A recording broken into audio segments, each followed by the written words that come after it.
ये कहानी है यूक्रेन में रहते हुए एक ऐसे टीचर की जो इतना गरीब था कि वो अपनी प्रेग्नेंट वाइफ के साथ एक झोपड़ी के घर में रहता था और उसे स्कूल में बच्चों को पढ़ाने के लिए साइकिल पर जाना पड़ता था। लेकिन एक दिन उसकी ज़िंदगी में कुछ ऐसा हुआ जिससे उसकी पूरी ज़िंदगी ही पलट गई। और एक दिन कुछ रशिया के सोल्जर उसकी वाइफ के साथ गलत करने की कोशिश करते हैं और जब वो उनसे लड़ती है तो वो रशियन उसे गन से मार डालते हैं। और जिसके बाद वो टीचर अपनी पत्नी का बदला लेने के लिए अपनी कलम साइड में रखकर यूक्रेन का सबसे खतरनाक स्नाइपर बनता है। और उसका निशाना इतना सटीक था कि वो 7 किलोमीटर दूर से भी अपने टारगेट को शूट करके मार गिरा सकता था।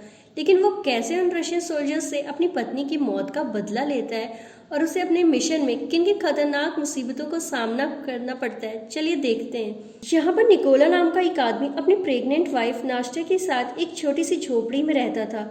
वो दोनों अपनी मैरिड लाइफ में बहुत ज़्यादा खुश थे। नाश्ता एक ड्राइंग आर्टिस्ट थी, उसे ड्राइंग बनाना और लकड़ी पर नक्काशी करना बहुत पसंद था। और एक दिन वो निकोला की सुरक्षा के लिए लकड़ी का एक एंजल बनाकर निकोला के बाजू में टांग देती है। निकोला उनके घर के पास ही एक स्कूल में मैथ पढ़ाता था। वो रोज़ अपनी साइकिल से बच्चों को पढ़ाने स्कूल जाया करता था। उसके घर के बाहर सफ़ेद रंग का एक शांति का प्रतीक बना हुआ था। और यहाँ पर हम ये देखते हैं कि निकोला के घर पर कोई इलेक्ट्रॉनिक उपकरण जैसे टीवी, मोबाइल फ़ोन, इंटरनेट वगैरह कुछ भी नहीं था। उन्हें दुनिया की कोई खबर नहीं मिल पाती थी। और जब निकोला स्कूल में जाता था तो लंच ब्रेक के टाइम वही थोड़ी देर वो टीवी पर न्यूज़ देख लिया करता था। ऐसे ही एक दिन टीवी पर दिखाई जा रही न्यूज़ से उसे पता चलता है कि यूक्रेन की राजधानी में प्रोटेस्टर्स को मारा जा रहा है और रशिया यूक्रेन पर हमला करके उस पर कब्जा करना चाहता है। और अब इस खबर को सुनने के बाद निकोला क्लास में बच्चों को पढ़ाने के लिए जाता है और वो बच्चों को बड़े प्यार और अच्छे तरीके से पढ़ाता है। लेकिन इसी क्लास में यूनो नाम का एक बदमाश लड़का भी था जो निकोला को बिल्कुल भी पसंद नहीं करता था और इसीलिए उसे जब भी मौका मिलता वो निकोला की इंसल्ट करता और निकोला को स्कूल से हटवाने के बारे में ही सोचता रहता था। निकोला उसकी हरकतों को नज़रअंदाज कर देता था। और एक दिन सुबह जब निकोला स्कूल पढ़ाने के लिए जा रहा होता है तो रास्ते में कुछ सोल्जर्स को खड़ा देखता है और जिन पर वो ज़्यादा ध्यान नहीं देता और आगे बढ़ जाता है। अब जैसे ही वो स्कूल पहुंचता है तो देखता है कि पूरा का पूरा स्कूल खाली पड़ा है और जिससे वो थोड़ा सोच में पड़ जाता है। तो तभी वो टीवी पर एक न्यूज़ देखता है जिसमें दिखाया जा रहा था कि यूक्रेन पर कब्जा करने के लिए रशियन आर्मी यूक्रेन में घुस चुकी है। जिससे उसे समझ में आ जाता है कि उसने रास्ते में जो सोल्जर्स देखे थे वो दरअसल रशियन सोल्जर थे। अब पूरा मामला समझते ही वो तुरंत अपने घर की तरफ भागता है। घर पर नाश्ता अकेली थी लेकिन वो बहुत देर हो चुकी थी क्योंकि रशियन सोल्जर उसकी पत्नी को पीट रहे थे। और जब निकोला अपनी पत्नी को बचाने की कोशिश करता है तो रशियन सोल्जर उसे भी पकड़कर पीटने लगते हैं। निकोला सोल्जर से रिक्वेस्ट करता है कि मेरी पत्नी प्रेग्नेंट है इसलिए तुम लोग प्लीज़ उसे मत मारो। और ये सुनकर रशियन सोल्जर उनके घर को आग लगाकर वहाँ से जाने लगते हैं। और अब अपने घर को जलता हुआ देखकर नास्टिया गुस्से में आकर रशियन सोल्जर पर एक पत्थर मारने लगती है तो एक रशियन सोल्जर उनको शूट करके मार देता है। और निकोला अपनी वाइफ की बॉडी के पास बैठकर फूट फूट कर रोने लगता है। और कुछ घंटे बाद वहाँ 2 यूक्रेन सोल्जर निकोला के पास आते और उसकी पहचान करने के बाद उसकी पत्नी नास्टिया के लिए दुख प्रकट करते हैं और उसके लिए एक कब्र खोदकर कहते हैं कि अपनी पत्नी को यहाँ पर दफना दो। निकोला अपनी पत्नी को उस कब्र में दफना देता है और क्योंकि रशियन सोल्जर ने उसके घर को जला दिया था और उसकी पत्नी को भी मार डाला था इसलिए वो बदले की आग में जल रहा था कि कब वो रशियन सोल्जर से अपनी पत्नी की मौत का बदला ले सकेगा। इसीलिए वो यूक्रेन सोल्जर्स को रिक्वेस्ट करता है कि मुझे भी अपने साथ ले चलो और मैं भी यूक्रेन आर्मी में शामिल होना चाहता हूँ। और ये सुनकर यूक्रेनी सोल्जर उसे अपने साथ मिलिट्री बेस में ले आते हैं। लेकिन जाने से पहले निकोला लकड़ी के उस एंजल को अपने पास रख लेता है जो उसकी वाइफ ने उसकी सुरक्षा के लिए बनाया था। और जब वो मिलिट्री बेस में पहुंचते हैं तो वहाँ उनका कमांडर निकोला को आर्मी में शामिल नहीं करता और वो कहता है कि ये जासूस भी हो सकता है। लेकिन निकोला कमांडर से कहता है कि रशियन सोल्जर ने मेरे घर को जला दिया और वो लोग मेरी पत्नी को मेरी आंखों के सामने मारकर वहाँ से चले गए इसलिए मेरे पास अब जीने के लिए कोई भी वजह नहीं बची और अब मैं रशियन सोल्जर को मारकर अपना बदला लेना चाहता हूँ और अपने देश को बचाऊंगा ताकि रशियन सोल्जर किसी और के घर को न जला सकें। और ये सुनकर कमांडर निकोला को यूक्रेन आर्मी में भर्ती कर लेता है और उसकी ट्रेनिंग शुरू हो जाती है। निकोला को गन्स के बारे में कुछ भी नहीं पता था और जब बाकी के सोल्जर्स गन को असेंबल कर रहे होते हैं तो निकोला उनके सामने सबसे स्लो गन असेंबल करता है और जिससे सभी सैनिकों को ये लगता है कि वो कभी एक अच्छा सोल्जर नहीं बन पाएगा। लेकिन निकोला अपना पूरा फोकस ट्रेनिंग पर लगाता है ताकि वो जल्द से जल्द एक अच्छा सोल्जर बन सके। और ऐसे ही एक दिन जो वो ट्रेनिंग कर रहा होता है तो वो अपने साथियों को कहता है कि मुझे निकोला कहकर मत बुलाओ। वो अपना कोड नेम ईगल रखता है और जिस पर उसके साथी उस पर हंसते हैं और उसे कहते हैं कि कोड नेम ऐसे ही किसी को नहीं मिलता, उसके लिए बहुत मेहनत करनी पड़ती है। जिसे निकोला अपनी पूरी कोशिश में ट्रेनिंग में लगा रहा होता है और रात को जब सभी सिपाही सो रहे होते हैं तभी निकोला के लिए अपनी प्रैक्टिस करता रहता है। और एक दिन कमांडर उनको बताते हैं कि हमारे पास स्नाइपर की कमी है और इसीलिए तुम लोगों में से कौन कौन स्नाइपर बनाना चाहता है। जिसे सुनकर बहुत ही कम लोग अपना हाथ उठाते हैं, लेकिन इनमें से एक निकोला भी था जिसे देख करके सभी हंसने लगते हैं। और कमांडर उसे कहते हैं कि तुम्हें तो बंदूक भी असेंबल करनी नहीं आती, तुम कभी भी स्नाइपर नहीं बना सकते। लेकिन निकोला कहता है कि सर मुझे एक चांस दीजिए, मैं आपको साबित कर सकता हूँ। और वो कमांडर को कहता है कि आप मेरा कोई भी टेस्ट ले सकते हो। तब कमांडर उससे कहता है कि तुम्हें सिर्फ 20 सेकंड में इस AK-47 बंदूक को असेंबल करना होगा। तब निकोला आंखों पर पट्टी बांधकर बंदूक को असेंबल करना शुरू करता है और सिर्फ 18 सेकंड में ही गन को असेंबल कर देता है। और ये देखकर सभी हैरान रह जाते हैं और जो लोग पहले निकोला पर हंस रहे होते हैं और वो उसके लिए तालियां बजाने लगते हैं। और इसके बाद में निकोला को स्नाइपर ट्रेनिंग शुरू हो जाती है और निकोला स्नाइपर की ट्रेनिंग को पूरी शिद्दत से सीखने लगता है। और ऐसे ही कुछ दिनों बाद वो दिन भी आ जाता है जिस दिन इन सभी स्नाइपर को बंदूकें दी जानी थी और यहाँ पर बाकी सभी स्नाइपर को नई बंदूक और बेहतरीन मॉडल दिया जाता है। लेकिन वही निकोला को एक पुराने मॉडल की बंदूक जो कि सही से काम भी नहीं करती थी वो दी जाती है। और अपने साथ ऐसा भेदभाव होते हुए देख निकोला अपने सीनियर से कहता है कि सर मुझे भी नए मॉडल की बंदूक दीजिए। और जिस पर उसका सीनियर कहता है कि तुम्हें पहले प्रूफ करना होगा कि तुम एक अच्छे स्नाइपर हो और उसके बाद तुम्हें एक मॉडल की बंदूक दी जाएगी, जिसके लिए मैं निकोला तैयार हो जाता है। अब इन सभी स्नाइपर्स को लास्ट ट्रेनिंग शुरू होती है जिनमें उन्हें सबसे पहले सीनियर सभी स्नाइपर को बताते हैं कि जब तुम लोग अपने दुश्मन से छुपकर निशाना लगा रहे होगे तब तुम लोगों को चाहे जो भी कंडीशन आ जाए बिल्कुल भी हिलना नहीं है, सिर्फ अपने टारगेट पर फोकस करके उसे शूट करना है। और इसके बाद सीनियर एक एक करके सभी के स्नाइपर के पास शूट करने लगता है और जो भी सोल्जर गोली लगने के डर से जरा सा भी हिलता है तो उसे ट्रेनिंग से बाहर कर दिया जाता है। और ऐसे जब निकोला के पास सीनियर गोली चलाता है तो वो अपनी जगह पर ही निडर होकर खड़ा रहता है। यहाँ पर निकोला अपने टारगेट पर इस पूरी बंदूक से निशाना लगाने की कोशिश करता है, लेकिन तभी सीनियर उससे कहता है कि तुम्हें सिर्फ एक बार अपना टारगेट देखने को मिलेगा। और जैसे ही निकोला अपना टारगेट देखता है तभी उसकी आंखों को थक किया जाता है, जिससे निकोला का निशाना थोड़ा सा चूक जाता है। लेकिन सभी को पता था कि निकोला को अगर नई बंदूक दी जाती और उसकी आंखों के आगे कुछ ना रखा जाता तो वो अपना निशाना बिल्कुल सही लगाता।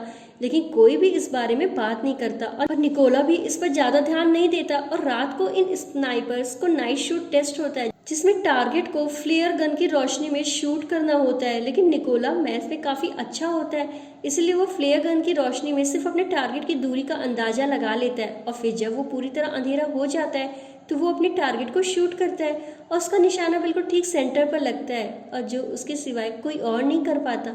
अगले दिन इन सभी का रिजल्ट आता है और सीनियर निकोला को सैल्यूट करते हुए कहता है कि तुम पास हो चुके हो। और इसके बाद कर्नल निकोला से कहते हैं कि तुम जल्दी से अपने सभी जरूरी सामान को पैक कर लो क्योंकि तुम्हें एक ज़रूरी मिशन पर बाकी स्नाइपर्स के साथ जाना है। अब इनका फर्स्ट मिशन ये था कि पास ही के एक चेक पॉइंट पर रूस आर्मी ने कब्जा कर लिया था जिसको इन लोगों को उनसे छुड़वाना था। इसलिए निकोला अपने साथी स्नाइपर्स के साथ उस एरिया में घुस जाता है और सभी अपनी गन पोजीशन ले लेते हैं और यहाँ पर इन सबको एक एक टारगेट दिया जाता है। और जैसे ही ये लोग रूस आर्मी पर शूट करने वाले होते हैं तो ये देखते हैं कि एक गाड़ी चेक पॉइंट की तरफ आ रही होती है जिससे कर्नल सबको शूट ना करने के लिए बोलते हैं। वहीं रशियन आर्मी उस गाड़ी को रोक लेते हैं जिसमें कपल जा रहे होते हैं और रशियन आर्मी ने गाड़ी से उन्हें निकालकर उनका पासपोर्ट लेकर अपने पास रख लिया और उन्हें काफ़ी बुरी तरह से टॉर्चर करने लगते हैं। और जिसे देखकर जैसे ही कर्नल स्नाइपर को शूट करने के लिए कहता है तो एक ही झटके में सभी स्नाइपर्स अपने अपने टारगेट को शूट करके निपटा देते हैं और अब इन स्नाइपर का पहला मिशन सक्सेसफुल हो जाता है और इसीलिए ये सभी खुशी खुशी वापस बेस में आ जाते हैं। और तब निकोला वहाँ पर देखता है कि इसके बाकी साथी बेस में नहीं है और जब वो इसके बारे में पूछता है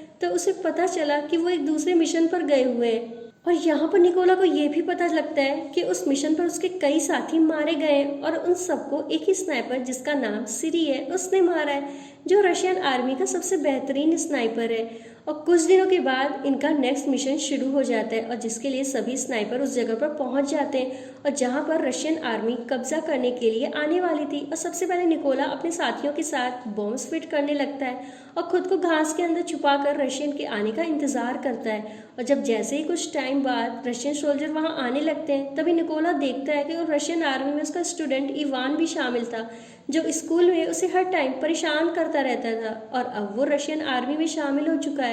निकोला को अपने स्टूडेंट को मारना अच्छा नहीं लगता, लेकिन जैसे ही कर्नल शूट का ऑर्डर देते हैं तो निकोला थोड़ा सोचने के बाद अपने जज्बातों को साइड में रखते हुए बारूद पर शूट कर देता है और जिसमें इवान समेत सभी रशियन आर्मी मारे जाते हैं। और इसके बाद कर्नल उसे गुस्से में पूछता है कि तुम क्या सोच रहे थे। निकोला उसे बताता है कि उस रूस सैनिकों में से एक मेरा स्टूडेंट भी था जिसने रूस आर्मी को ज्वाइन कर लिया था।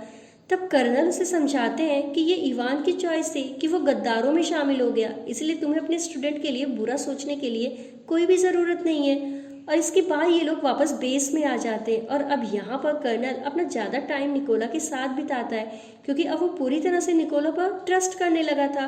कर्नल निकोला को बताता है कि मेरी 2 बेटियां हैं और उनको नहीं पता कि मैं आर्मी में कर्नल की जॉब करता हूँ और उनको मैं ये कहकर आया हूँ कि मैं काफ़ी बड़ा बिजनेस करता हूँ। और मेरी वाइफ मेरी बेटियों को नहीं बताती कि मैं कर्नल की पोस्ट पर हूँ।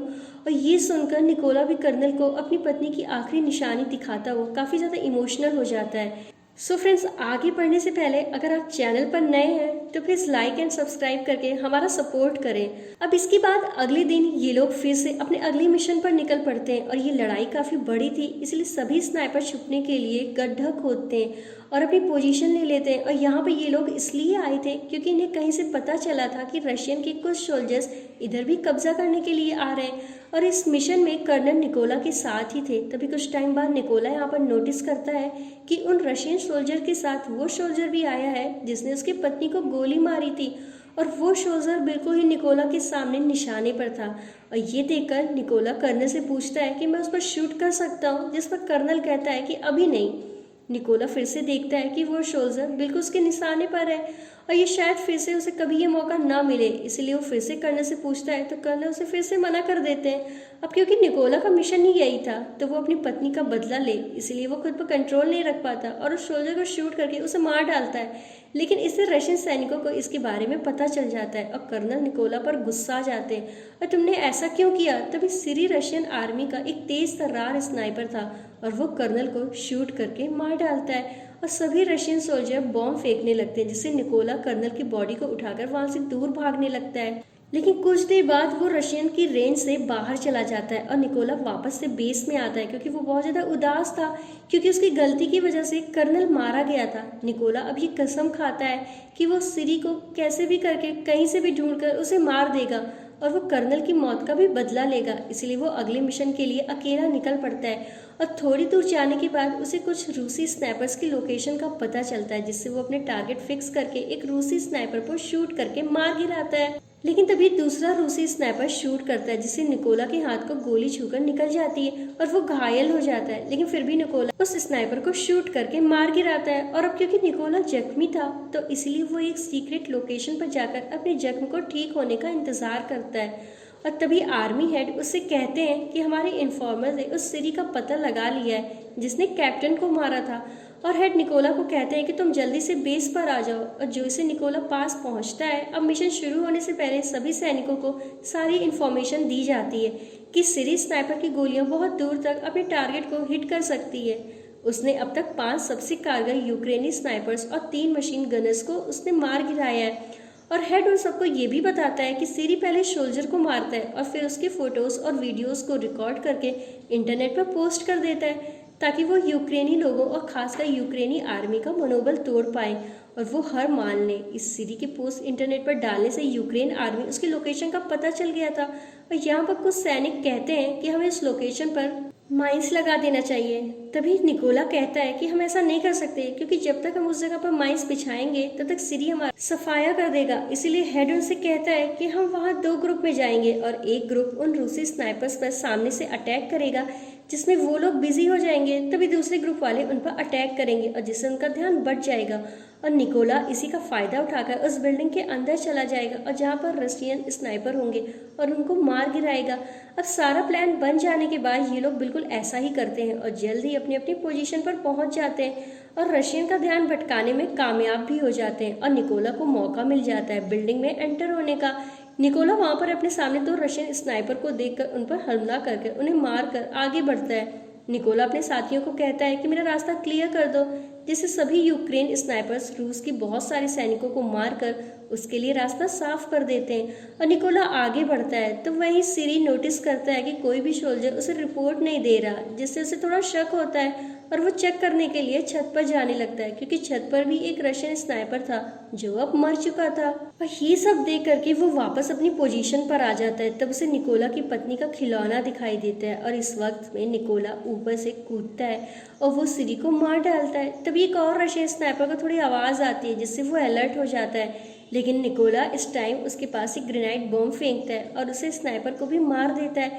लेकिन यहाँ पर हम ये देखते हैं कि सिरी जब ऊपर छत पर चेक करने गया था तो उसने अपने रशियन आर्मी को फ़ोन करके बैकअप बुलाया था, इसलिए रशियन आर्मी वहाँ पर आ रही होती है और उन लोगों को नहीं पता था कि सिरी मारा जा चुका है, इसलिए वो सैनिकों को कॉल करके कांटेक्ट करते हैं। लेकिन कॉल निकोला उठाता है और कहता है कि तुम लोगों का टाइम अब खत्म हो चुका है और ये कहकर वो ट्रक के ड्राइवर को शूट कर देता है, जिससे सभी रूसी सिपाही ट्रक से बाहर निकल जाते हैं। लेकिन उन्हें ये नहीं पता था कि यूक्रेन के स्नाइपर ने पहले ही उन पर निशाना साध रखा है और तभी सभी यूक्रेनी स्नाइपर उन पर गोलियों की बारिश कर देते और उन्हें मार देते हैं। और सभी को मारने के बाद निकोला अपनी पत्नी की कब्र भी जाता है और उसे उदास भरे मन से कहता है कि मैंने अपने दुश्मनों से बदला ले लिया है, लेकिन मुझे अब अपने देश की सेवा करनी है, इसलिए मुझे जाना होगा। और इतना कहते ही वो अपने अगले मिशन पर निकल पड़ता है और यहीं पर ये शानदार मूवी खत्म हो जाती है। सो गाइस, जल्द ही मिलेंगे नेक्स्ट कहानी के साथ। Thanks for watching.